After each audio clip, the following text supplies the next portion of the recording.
Welcome to the Knowledge for Men show. Your life will never be the same. Your level of success will seldom exceed your level of personal development. I want to die empty of regret. I want to die empty of my best work. We don't understand who we are. Instead, we're living out somebody else's narrative. What one man can do, another man can do. If it's been done, it can be done again. Being yourself and being your truest, most authentic self in every moment. If it scares you or makes you a little afraid, do it. Follow your heart and your gut. The first stage, I think, is finding you, like finding out who I am today. Stuff will not work. You will have things that fail. Success is when you're a happy, fulfilled person. How do you define success? It's your life, and you are the creator of the movie script that is your life story. So many of you over the last 3 months have been asking me questions through email about not just becoming a stronger grounded man, but also about how I built my online freedom business. You see, I used to be broke, sleeping on my brother's couch with only $15 to my name, to now having a top-ranked men's podcast on iTunes. I'm a 3-time Amazon bestselling author. I sell out events where men come from around the world to attend my powerful trainings, and I'm working with amazing clients one-on-one. I share exactly what I would do if I was going to start over in this free training on becoming an influencer at kfminfluence.com. Again, that's kfminfluence.com. This will get you in the game, save you thousands of dollars and hundreds of hours of trying to figure all of this out on your own. This is the stuff people charge for, but I'm giving it to you for free at kfminfluence.com. All right, guys, welcome to the show here. It is 2017. Glad to be here. I'm here with Tommy Baker. He's a CrossFit coach, underground strength coach, holistic lifestyle coach, and ultimate athlete certified by Rick Scarpola, a Jim Jones certified instructor. Man, you got quite the coaching accolades here, but Tommy, he helps people live a life that is fully fulfilling, and how to maximize a life is how he helps guys. Tommy, welcome to the show. Andrew, my pleasure, and so pumped up to be here and deliver value to the world with you today, man. Awesome. Yeah, you got quite, all these different coaching certifications. I feel like you're the man. You're the guy to talk to for how to crush it this year in 2017. So let's start off, Tommy. We do every episode with a success quote, kind of just get the ball rolling here. So what do you got for us? And then what does that mean to you? All right, mine's a little long, so I don't know if you want the full version. I want the full version, baby. If you got to read a couple pages, I'm here, man. I'm here. We're not cutting corners. All right, cool. I'm assuming, I've listened to a lot of your episodes. I know you've done 300, so I assume someone has referenced this. But anyway, it's just too good to pass up, and it's the man in the arena. It's not the critic who counts, not the man who points out how the strong man stumbles or where the doer of deeds could have done them better. The credit belongs to the man who's actually in the arena, whose face is marred by dust and sweat and blood, who strives valiantly, who errs, who comes short again and again, because there is no effort without error and shortcoming, but who does actually strive to do the deeds, who knows great enthusiasms, the great devotions, who spends himself in a worthy cause, who at the best knows in the end the triumph of high achievements, and who at the worst, if he fails, at least fails while daring greatly, so that his place shall never be with those cold and timid souls who neither know victory nor defeat. Wow. And so what does this quote mean to you? And this is Churchill or Roosevelt? It's one of those. Roosevelt. Yeah. Okay. It's Roosevelt. All right. And so what does this quote mean to you? This is a powerful, I think it's perfect for Knowledge for Men, right in line with, where I want my guys to go and how I want them to be thinking is getting in the arena. What does this quote mean to you? Man, and I can't, you can't read this. I can't read this without getting fired up. But what it means to me, Andrew, is basically, get in the game. There are too many people in life in this, and I've been this way, where I was on the sidelines watching other people live out their dreams. And as a society, we live on the sidelines criticizing people. We live vicariously through athletes because we want that spark in our life instead of actually living it and being on the field and getting beaten down and winning in the process and everything that comes with it. Living vicariously through other athletes. I think too, perhaps MMA fighters, we love to watch Mayweather or Manny Pacquiao, whoever your boxer is, or who is the Irish guy, Conor McGregor, in the octagon. They are literally in the arena equally, whether you're watching LeBron James dunk or you're watching, your favorite football team play. We love seeing a guy or woman give it their all inside something that they have been training for almost their entire life. There's something that we are drawn to that as men, people who give it their all. Yeah, and it's because we're drawn to it because we have it. But to me, the great tragedy, Andrew, is seeing that and living vicariously through it and not recognizing that we can also implement it. We can also do that in our own lives. It doesn't matter what the level or the stage is, because we're the hero in our own lives. Absolutely. Here's the kicker, though, is, I love the quote. I agree with the message. Why will people still listen, agree, and not do anything and still be a spectator? Maybe they even buy VIP seats. Yeah, exactly. They upgrade their seats. And here's why. It's because it's a simple, I think Tony Robbins says it, or someone else. They say people will only change when the pain of staying the same is greater than the pain of change. And I just, it's a comfort thing, man. And so when good enough becomes good enough, we just stay in that place. What if someone is, good enough, they're actually in pain, where they agree, they know they're settling, they know that they're living in their comfort zone, they know that they could be living a bigger and better life, but they are not taking consistent action? Well, the fact that they know is fantastic, because all transformational change starts with awareness, right? So that's huge. At least they're aware. At least they've escaped the matrix in a sense. But that could also be worse, because if you're aware and you're still not doing anything, it's almost worse, yeah, because you could be living a better life. Exactly. And so if someone's out there and this all sounds fantastic, but they're still stuck somewhere, I would just invite them. I would invite them to really get in tune with themselves. And as men, here's the deal: obviously we face conflicting messages from society, from advertisements, from when we're growing up, and I talk a lot about intuition, and intuition is something that obviously women are very in tune with, but I find men are way less in tune with. And I think, as men, we know what to do deep down. It's just there's so much damn noise, and we've become so out of touch with what we're actually feeling and what the intuition is guiding us towards, that we don't actually end up acknowledging it, if that makes sense. Mm-hmm. Okay. To be a spectator is, in a way, to suffer if you are not going in to what you need to do. You need to start this business, or it could even be, you need to improve your relationship. You need to hit the gym. You need to make that call. You need to take that big risk.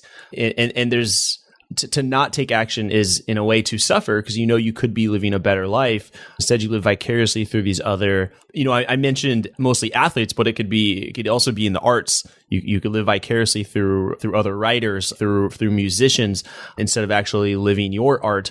But what's crazy here is, even if you do go in the arena, there is also still a level of stuff with being in the arena. Like, if you're in the gym, obviously, in a way, you're putting yourself through some suffering. If you're going to go out and try and improve your dating life, you're going to experience a lot of rejection. Start a business, you damn well better believe you're going to suffer a lot.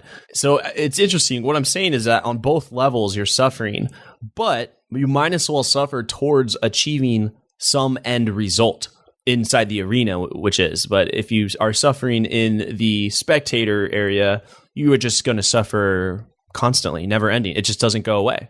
Exactly. And it's an interesting distinction, because, and especially when you're in the arena, it really goes back to how you define success. How do you define the purpose of life? And different people obviously have different ways to define that. To me, the purpose of life is to grow and expand as much as possible. So if you're in the arena and you're quote unquote suffering, you're still fulfilling the purpose of life, because you're being forced to grow in those moments. When you're on the sidelines and you're thinking about what ifs and what could have beens and what should have beens and what the economy didn't give you and what your parents did and what a girlfriend did when she broke up with you 10 years ago, you're not growing and expanding at the rate that you would ever experience in the arena. And if to me that fits my worldview and the way I see the world, then it's like you have to step into it. Yeah. And if we want to really step into the arena, I think you got to understand that, there is a level of suffering that's associated with that, but also that you're going to stay. meaning you're committed. Like, you don't just put your foot in and do it for a week or two or a month. But I think this is very good for the New Year's here in the new year, where everyone's pretty jacked up about the new year, jacked up about what they're going to achieve, what they could do, who they could become, what they could grow into.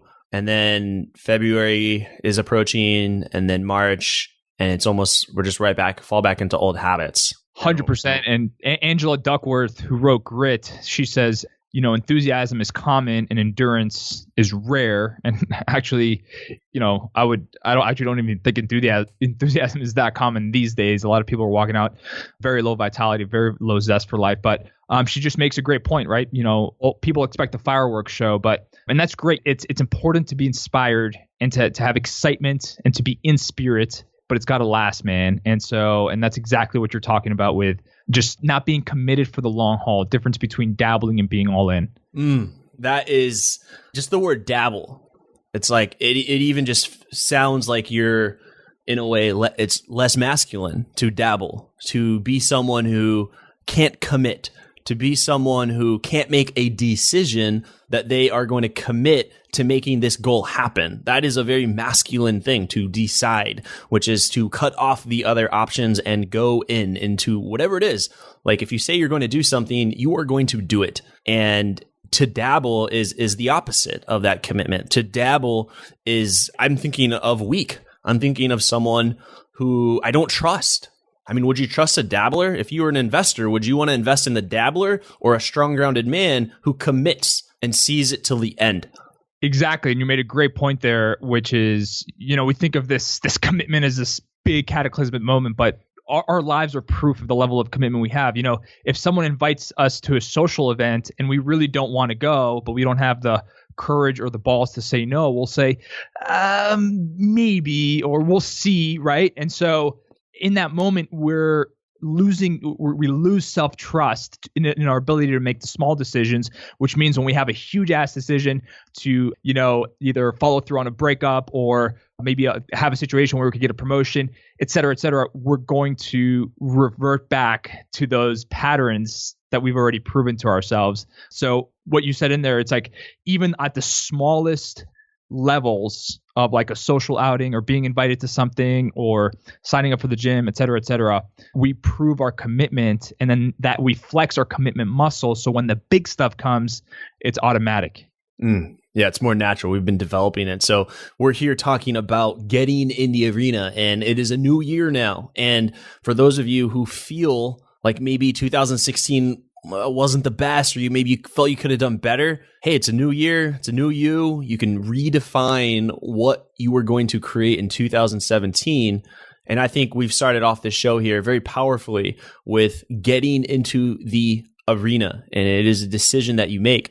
So Tommy, I'm curious, when did you get into your arena, and what was life like before you were in the arena? That's awesome, man. I was blessed, I would say, at a young age that I really wanted to dig deeper, and I wanted to answer two questions, which are pretty lifelong questions. They are, who am I, and what am I here for, right? And these are questions that we all have. But I, at a young age, really decided to seek them out. And I would say my first foray into the arena was launching my first brick and mortar fitness facility straight out of school. And I remember being on a train in New York City, and I was being groomed to be in the financial world. My whole family was in that world. And I had changed my major at the last moment from broadcast journalism to finance to please them, right? And I remember being in the train headed to New York City, and it was packed, and it was full of men, probably ages 30 to 50 or 30 to 45, something like that. And I looked around, and everyone looked exhausted, overweight, lacking vitality. They looked 20 years older than they were. And, I'm self-aware enough to know that I was judging at that, I was making assumptions, and I was judging at that point. But what I saw that day, I remember thinking back and making a decision. We just talked about decision. I said, this is not the path for me. This is not what I want in my life. I do not want to look back and have traded my vitality, my zest for life, my enthusiasm, my physical body, the connection in my relationships for toys and mortgages and a path that just wasn't for me. Yeah. What led you to make the move? What was the aha moment? What was the driving moment here? It was just a glimpse into the future, man. It was just seeing people who had stayed the course, and it's possible people in that train, and obviously there's people in that industry that love what that is and love what they do. But I knew that wasn't for me. And so to see that glimpse into the future in that train was really a huge moment for me. And that's when I really started to think about, okay, so like, what am I really about? And at that moment in time, I was, super passionate about health and fitness, creating transformational change through addressing the physical body. And that's when I took the paths to, opening up my first studio and my first gym and really building my own business. And I had gone to business school, but I always say that experience building my own business and hiring and firing and managing employees, that was my real life education, my real life MBA. Absolutely. Just getting in. I remember after I had graduated college years ago, I remember I was studying this prep course for taking the GMAT, which is this test you have to take in order to get into a master's in business program. And I remember I had this opportunity where I could commit and go take the test. But I knew if I took the test that I was likely to just continue. I would probably go down that path. And I had this chunk of cash, about $20,000 or so. And I could apply this towards getting an MBA, or I could apply this towards building a business. And obviously what I chose to do was build knowledge for men. And that was, this has been my MBA. And literally I've learned, in results in life, more than just business. Building knowledge for men, this podcast, the blog, the YouTube channel, all the programs and courses and books that I've written, things like that, it has been worth way more than anything that I could have asked for in a MBA program. And I'm not discounting what that can do, but for me, this was a much better path. You mentioned the question, who am I and what am I here for? So what did you discover there? Yeah, it's really interesting because when you set out on that, I just remember so many times that, through college and even before and then after that, these questions were in my head. And so my first path to discovering that was physical training. I thought, if I could go into the depths of oblivion with physical training, when the voices inside my head were screaming and there was nothing left in my tank, then maybe I could get an essence to answer those questions. And so as I began that journey, there were so many moving parts to it, but really a journey of self-discovery. And it's funny because, as someone younger, I wanted to have the final answer of those questions. And so what I found out through the whole journey is life is about discovering and unraveling the layers to get to those to get to those answers. However, I may never likely have a definite answer to those questions, if that makes sense. But it's the journey of self-discovery, of unpeeling layers, of growing and expanding that gets you closer to the answer without necessarily defining that answer, if that makes sense. Yeah, I love the whole unraveling and pulling back the layers. It's really a part of the whole growth process. And when you really started getting clarity on this, how did it impact, let's say, your business life? I mean, complete game changer, man. I had, for a while, I experienced success in business. I opened 2 gyms up. One was a personal training studio. One was a bigger gym. I had a staff of 15 people. And, I realized that, early on, I just wanted to, invest in marketing knowledge and business knowledge and all this stuff.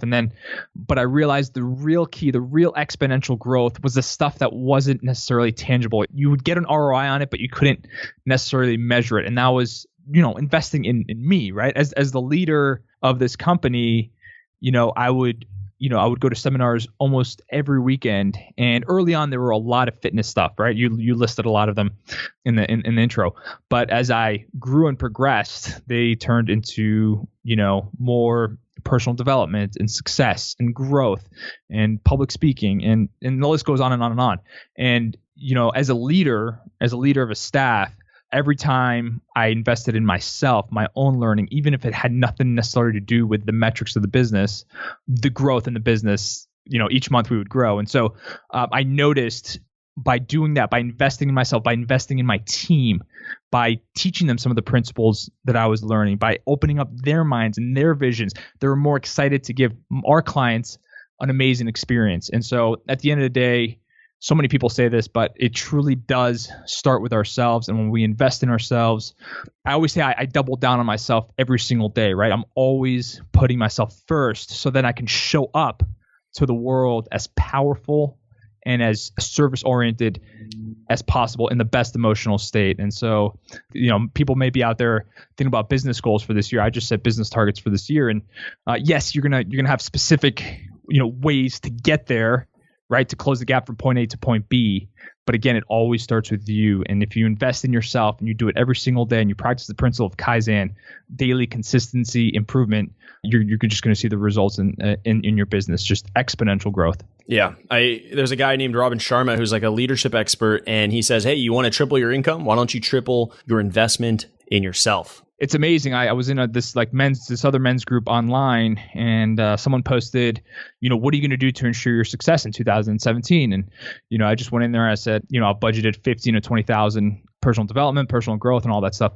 And just the comments, man, the comments of a scarcity mentality. Like what? What were some of them? Just drop through some of the stuff people said. Yeah, they were just like, oh man, basically saying like they could never do that. That's so crazy in an uncertain economy, blah blah blah. And and I took a screenshot of that just to remind myself that that mindset, that's the prevailing mindset, right? And so if I can teach, I always say have the audacity to invest in yourself, right? Because no one else is really going to invest in you. Like sure, like you can find investors and stuff, but it starts with belief. You got to sell yourself first before you can sell the marketplace. And that mentality, that ownership mentality is not something I just woke up with, right? I had to, there was times when I was scarce in my business and I was thinking everything was an expense instead of an investment. So it's a learning process, but that is so, so crucial.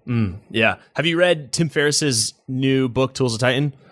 I've seen it all. No, I haven't. I've seen it all over the internet. Oh, yeah. It's everywhere. It's everywhere. What I wanted to mention in that is Arnold Schwarzenegger wrote the foreword to that book, which is just incredible to have Arnold write the foreword to your book. That's amazing. And so he writes the foreword and he says in the last few paragraphs, very interesting, very relevant to what we're talking about. He says, you think I became, multiple time Mr. Olympia, the highest paid actor of my time, governor of California, being an immigrant, and I've had massive success in my life. You think I did all this on my own? He's like, I did it. I couldn't have done any of this without a coach. That's what he says. He says coaches and mentors. That's what he says. Arnold Schwarzenegger. It's just amazing to see someone step forward and say that. Especially someone at his level, like, hey, I didn't do this on my own. There was no way. There was a coach or a mentor behind me at every step of the way, and I fucking love that because me too, man. A lot of guys, if you think Arnold's just this guy he's gifted, he's talented, he was born that way, but man, he's going through challenges too. He's in the arena, freaking literally, he's Conan in the arena, he's Terminator, he's in the arena for sure, and he's using coaches. And I recently heard too that Leonardo DiCaprio had invested in with, you can't quote me for sure because this is just, but he invested in coaching, specifically working with Tony Robbins when he was filming The Revenant, and that was his first Oscar that he won. And when he had been nominated many times before that, man, working with a coach, he was able to pull an Oscar, which I know was a life goal of his.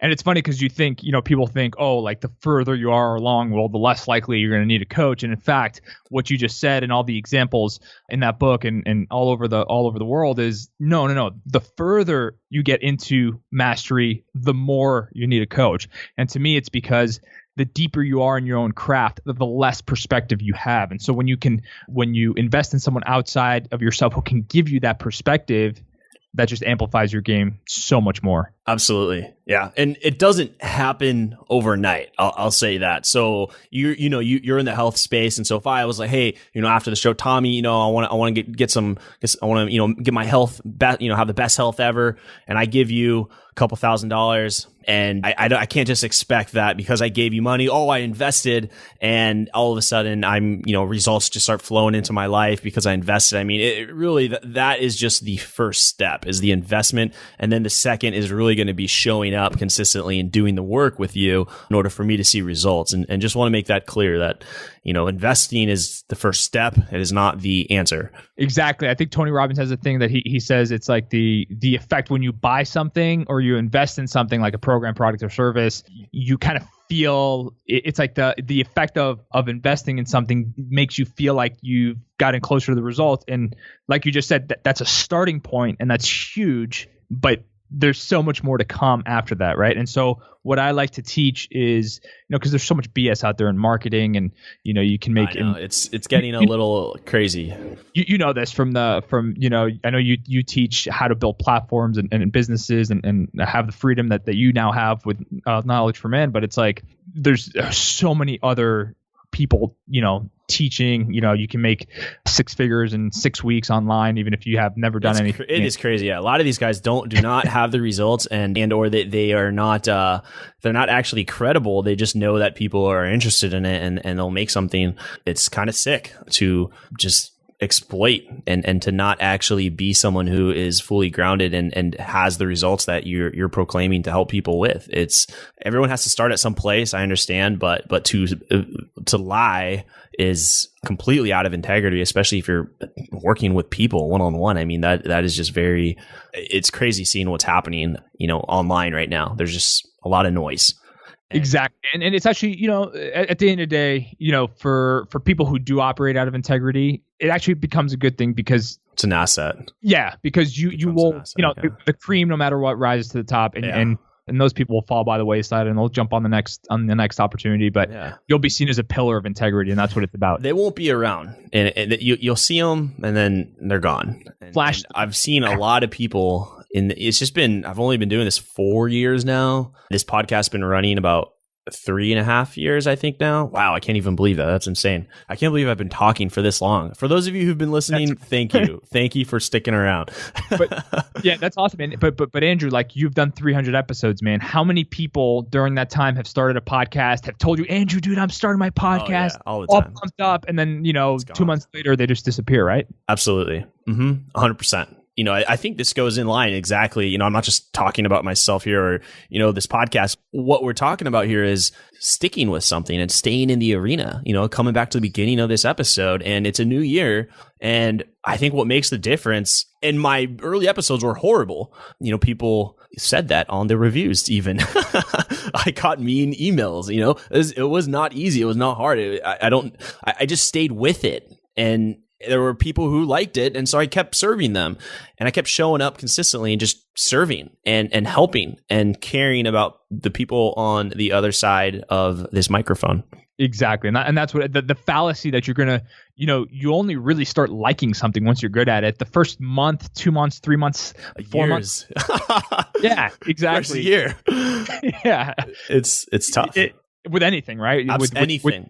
With your fitness, like the first month, if you're out there and you just started a program, like, embrace the fact that you're going to hate it. You're going to hate every part of it, showing up to the gym, but celebrate the small wins and focus on what you are doing and not what you're not doing. And then the better you get at something, the more fun it becomes later on. What are some daily habits that would make someone more successful at this, at really sticking, at really completing and persisting, having that grit when they're jumping into the arena? Yeah, I love that. I have a daily habit system that I use called the Daily Six. Now, there's so many different, Miracle Morning is one, the Tony Robbins one, but mine's just one that I pulled from different sources. So it's called the Daily Six, and it's basically every single day. It's we're going to create space. We're going to do some meditation, 5 to 20 minutes. Number 2, we're going to deeply visualize something we're grateful for. So I could be a person, a place, a thing. The fact that we woke up today. Number 3 is encouragement. I'm huge on lifting other people up. To me, that's one of the best ways to raise our own emotional state. So if we're ever negative or thinking scarcity, just lift someone else up. Like, do a random act of kindness. It will change your game. It will change their game, make the world a better place. Those are 3. Number 4, some type of physical fitness every day. Doesn't matter if it's just walking around the block, yoga, an intense training session, anything in between. And daily studying something like this podcast that's going to just open up your mind and expand your mind is absolutely crucial. So I do those, and I teach those every single day to at least, once you do that, if you do those things every day, you can have the quote unquote worst day, but you've still taken care of number 1. Mm-hmm. And so you're still making incremental progress, which is exactly what we're talking about. I like the quote, progress is the greatest motivational force in the world. And even if it's perceived progress, even if we have to tell ourselves a story that we are moving forward when we still haven't seen the results, that's enough to keep us going. I just think like the pain of quitting and just in the future goes by, time goes by, and looking back and wondering, man, if I would have stayed with that all these years, where would I have been today? I think that like, wow, like so just some random, like I used to play guitar. I'm like, man, if I would have stayed with that, like where would I be today? I'd be jamming. We'd be in a band together. We'd be in a band, yeah. I would be the lead though. I would be. I'm just kidding. All right, last skill, but it's funny you say that because this is a hobby that I've gone in and out of a million times. And my girlfriend, I always ask Tinder. Oh, it's not Tinder. Okay, so it's guitar. Okay, you got a girlfriend. I always tell my girlfriend to hold me accountable, and so 3 months ago, I bought a new acoustic guitar. Okay, and I was tracking the time.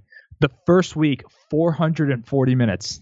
Okay. Guess how long the second week? Oh man, I mean, obviously much less. 70. Third week, 10. So it's just an example, right? I'm not immune to it. This is one area of life that I have to work on. And so I went from 440 minutes to 10 within 3 days. And so, or no, three weeks. And now I'm setting the bar at 90 minutes a week. Can I at least do that? And to me, that's consistently showing up, right? Consistently practicing, but it's not so monumental like the 400 minutes that I was doing, and it's not going to be 10, right? And so that's an area of life where I am practicing what I'm preaching right now. I wonder why that is with the guitar. Like there are other things that you're probably doing where you stick, but the guitar comes in the picture, and even with myself, and it doesn't stick. And for me, and I'm curious on your end, is it because we really don't? I at least don't have a strong why as to why I should play the guitar. Whereas this podcast, I'm going to show up. Like I will make this guy happen. I will, this is happening, and there's a much stronger why behind this.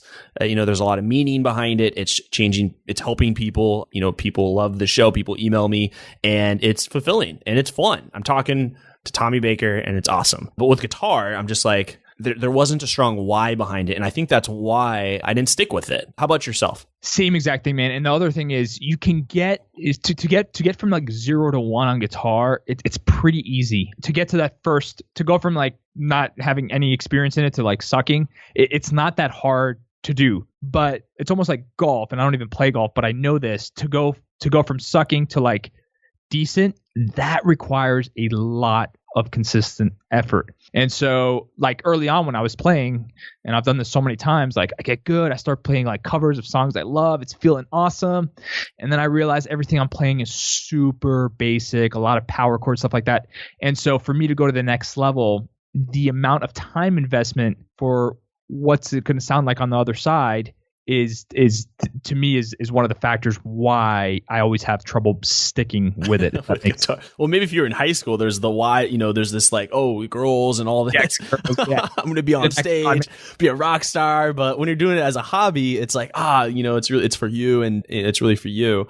So what I'm getting to here is I'm not trying to teach people how to play guitar. What I'm getting to is if you don't have a strong why as to why you are doing this thing, I don't think you are going to be able to handle the suffering that is associated with becoming great at that thing. Exactly. Why would you? I mean, if you the can't suffering of your fingers, your calluses on your fingers hurting, you're just sucking, like the strumming is out of pat. Those are the same sufferings that you're going to experience when you launch your business, and you have an email and no one's answering, and you have a call to action.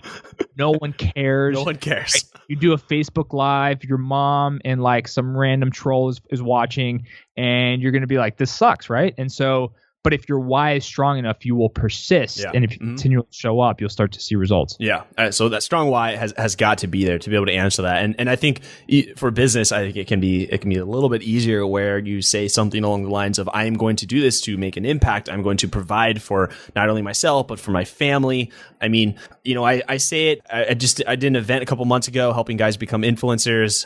Small group, about 25 people came out from around the world actually. And, I just say, look, you're one funnel away from having financial freedom. Like it's really just one funnel you're away from creating freedom in your life so that you could travel the world, or you could live where you want to live and do what you want to do. and really getting clear on like, oh, sales funnel, all this technical, I don't want to do it. But the why behind that is, look, you get this done and you complete it, you're going to impact a lot of people. You're going to make some good income, and you can quit your job, and you can be proud of yourself when you look in the mirror. And you'll wake up excited, man. Like, what you're saying with freedom, the reason I value freedom so high is because I love being able to inject a podcast episode like this in the middle of what would be a work day, right? And I love if I truly want to, I can go to yoga at 5 p.m. or at noon. I can go hiking here in Arizona. Having options, having freedom, like that makes all the struggle or the suffering worth it. Yeah, you choose to work. You're not forced to work. And there's a difference between, when you wake up and you're working, like you're choosing to do that rather than I have to do this. And it's a different level of work. And I think it's something that men should have. I think it's something they should strive for, and it's absolutely worth the suffering. Your freedom is worth suffering for. And we do live in a free world, in the Western world. And if you are doing something that you don't like for more than 50% of the day, then I don't think you are free or exercising the freedom that you have to build something that can make you free. Exactly. And I think you said it once, like, yes, it's going to be hard, but given our resources, given that we were born in this time, in this era, with unlimited abundance, you could get a funnel up and all the product stuff, you can get that at minimal cost. They're really like truly down. There's no excuse why anybody out there listening can't create a business that supports their lifestyle, doing something they love in 2017. I mean, there just isn't an excuse. Yeah, it almost sounds like we're about to go into a sale, but we're not. Like just on the momentum we're going, it's like, are you selling something? No, I'm just excited and passionate about freedom and building business. But I mean, this applies to anything that you got going on in your life, sticking with something, staying in the arena, and willing to suffer for what is on the other side of that goal. There's a level of suffering between where you are now to where you want to be. And in the middle, there's suffering, and you need to be able to go through that. And I think really accepting that, like, it's not like you're going to find any goal and there's no suffering. It's all tough. And it makes, to some, that could be depressing. Like, oh, damn, everything is suffering. But what else are you going to do? What's the alternative? What's the alternative? You're like, show me the alternative, man. And what is it? Is it like drinking? Is it like buying stuff? Is it drugs? Is it porn?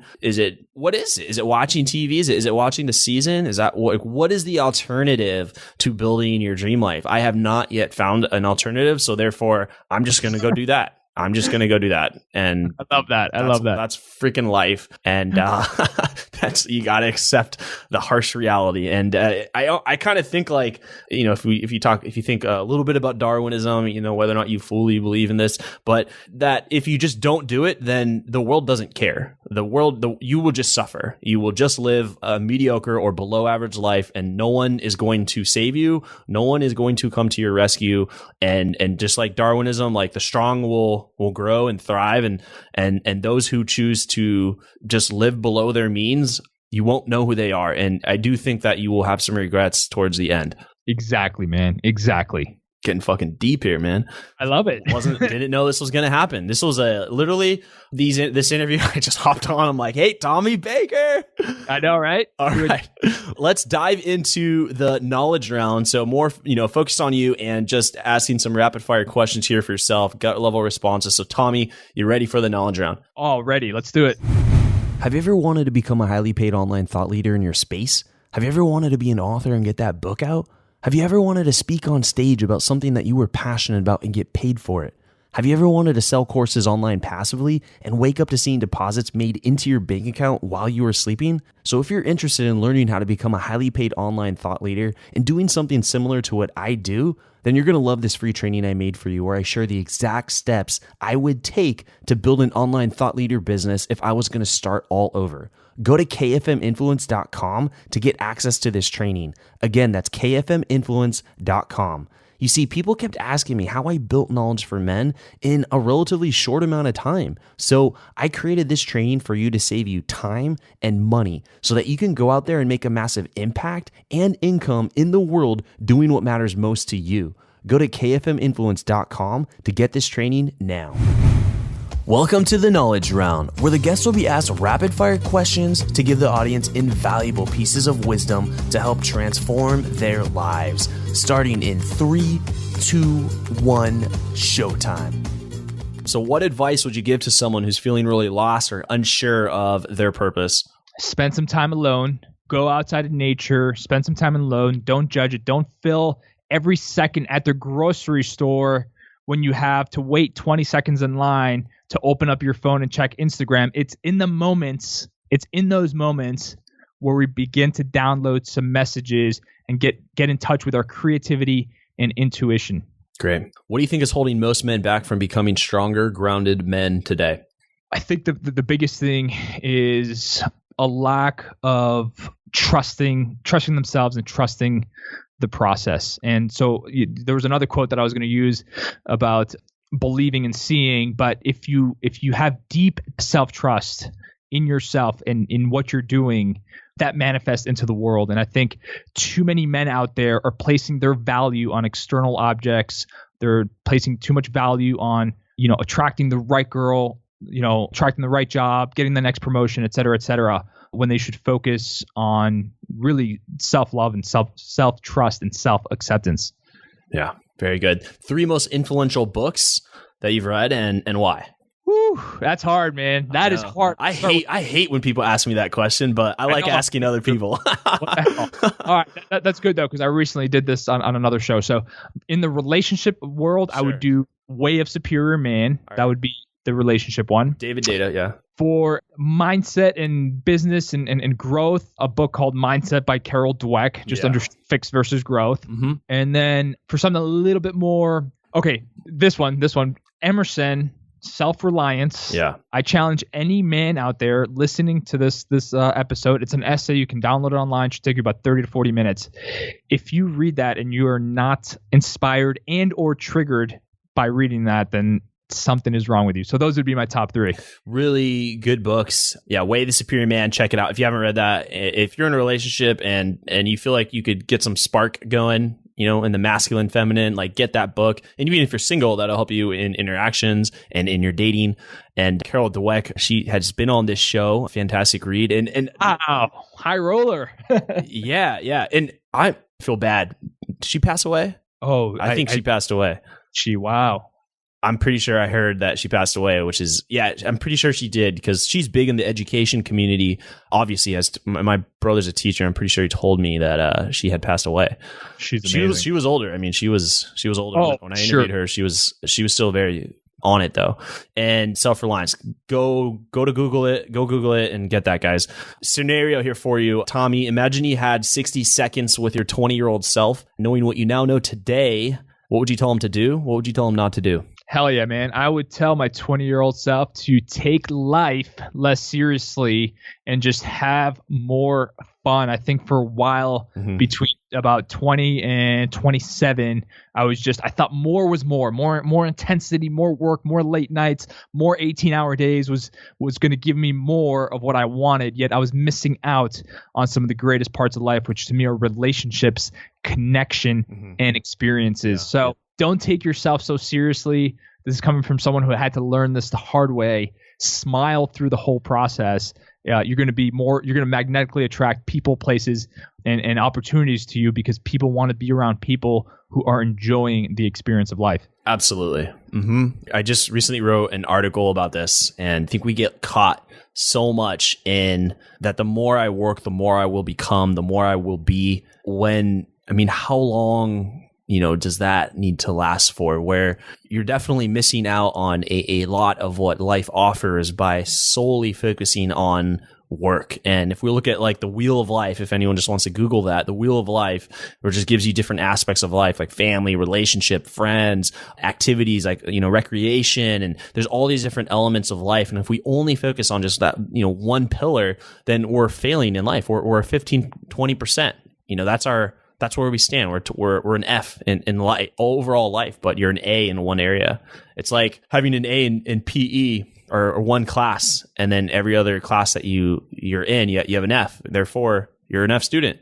And in entrepreneurship specifically, there's a lot of people shipping this message of 18-hour days, and just understand that that's one model that may have worked for them, but don't confuse the context. Just because it worked for them and they're shipping that message doesn't mean you need to do the same exact thing. Absolutely, yeah. And also the guys who say that, I know who you're talking about, they're not the legends in the space. A lot of the legends in the space, I'm talking billionaires, I'm talking icons, they don't promote that message. They don't promote working 18-hour days, 20-hour days. Warren Buffett doesn't work that much, and Richard Branson doesn't. And unfortunately, you can argue and tell me there are some guys, but I bet you that they have terminal diseases. They're going to die younger, and they're not going to be able to enjoy the wealth that they created for themselves. Exactly. Like what is the point of creating immense wealth and freedom at the expense of your own physical health, at the expense of your relationships? Wow. At the end of the day, you want to have someone to share that stuff with, right? And you want to be able to enjoy it at max vitality. And so I just think there's a badge of honor going on in entrepreneurship. And if I can get the same amount of work done in 6 hours that you can in 16, and I've done this myself. I've been at coffee shops and it's been 9 p.m. and I woke up at 4 a.m. and I'm like, I got to keep going. And it made me feel good, right? It fueled up my ego, but more is not more. And once your cup is filled up, you're just spilling over energy. Yeah. There's that. I saw this like stupid meme where it was like, single, like checkbox no. It was like in a relationship, checkbox no. And then it was like building my empire, checkbox. And I was like, well, that sounds miserable. Like, is that really?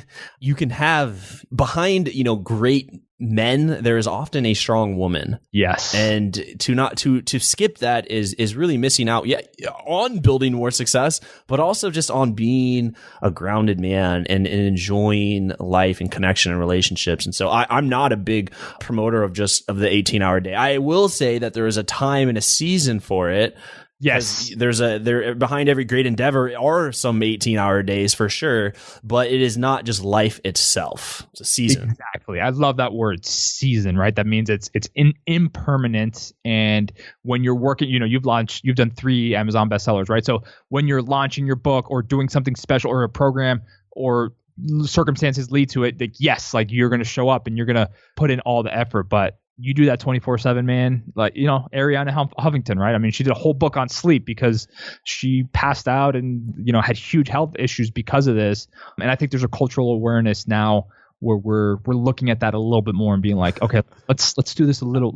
We can still work our asses off, but we can also take care of ourselves. Absolutely. Yeah. I mean, she's going a little overboard with the sleep thing. She's like, sleep. Is she? I think it's funny. But she's got a great point. I mean, just don't skip your freaking sleep. I get it. But she's really promoting that message. I'm like, wow, a whole book on sleep. But that's great. And I think at a very high level, it probably is, it does need to be out there. So philosophy on life, do you have a statement? Do you have something that you've been working on that you could share?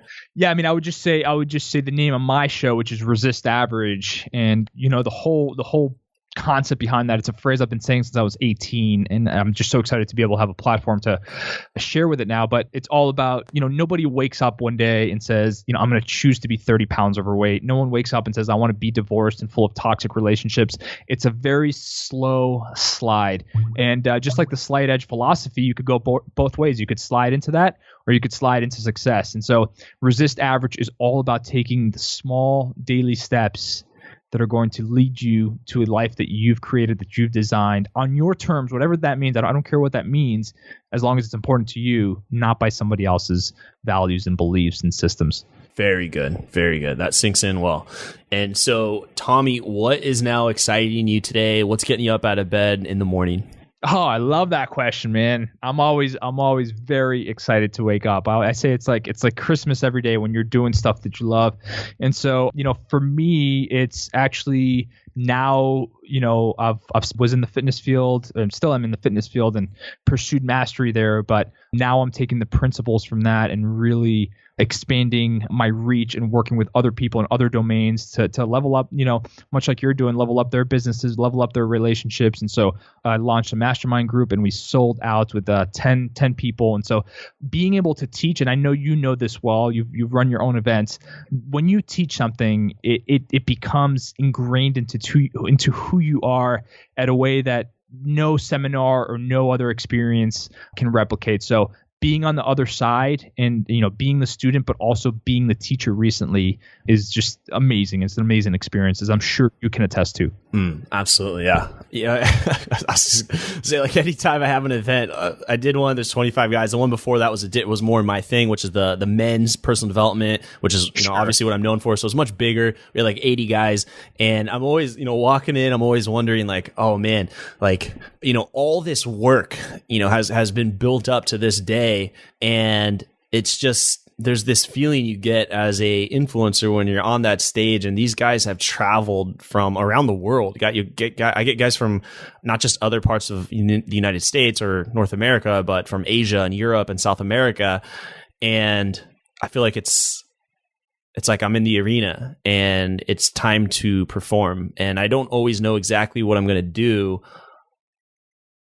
but I show up, and I just feel like I've been waiting years to do this, and it all just comes out. And there are sometimes I do a session and I don't even have the content for it, but I know where I need to go. I know where I need to take the guys, and it's just an awesome feeling. And I love doing the events. I respect anyone who does this, who's going to step up and be an influencer. So I really respect that. Yeah, and you made a great point there. It's like all the work that you did leading up to that, right? And so if we don't do the work, then when you're on stage, you're not gonna perform, right? I this past year, now it's been a year, I met the woman of my dreams, and like, congratulations, that's fucking amazing. I appreciate it. I love when I hear a guy say that, because not everyone does get that, and I respect that, because I know there's a journey behind it, and every time a guy says that, there's a journey behind that. Exactly, and we talk about it all the time with her, and we talk about how, people look at us and they're like, oh, they just, they're lucky, or, whatever reason. And what we say is, like, we worked so hard on ourselves to be able to attract each other and have the relationship that we did.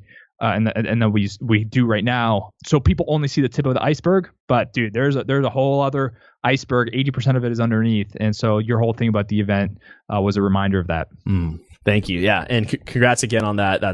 I respect that as well. That's amazing. I love hearing that. And so for the audience, follow up with Tommy at TommyBakerFitness.com, or you could just Google Tommy Baker Fitness. It pops right up. I'm just doing it. And Resist Average podcast. You can scroll on over and check that out. Yeah, we're going to have Andrew as a guest soon. All right. Sounds good. Tommy, thank you so much for sharing your story, your message, and life lessons here with my audience. I've had a wonderful time here. Right back to you, man. Thank you I want to acknowledge you for your consistent shipping of your message. 300 episodes plus deep. That's a testament to taking action. Thank you for listening to the Knowledge for Men podcast. Hundreds of interviews and millions of downloads later, we're continuing to build an international movement, and we're just getting started. So if you enjoyed this episode, go ahead and leave a helpful review in iTunes, because it really helps the podcast grow so we can impact even more men in the world who need this. Guys, this is all about living with purpose, where every day you only do things that matter to you. You wake up, live with purpose, and take massive action towards the life you want. And always remember, love the life you have while creating the life of your dreams. Go to kfmfree.com to get a surprise bonus I've made for my listeners. Again, that's kfmfree.com for something that's changed my life, and I'm offering it to you for free. Also, check out my Amazon best-selling books that I've written for you to help you crush life at kfmauthor.com. Again, that's kfmauthor.com to see all the books I've created to help you break through in life. This is your host, Andrew Farabee, founder of KnowledgeForMen.com, and I'll see you in the next episode.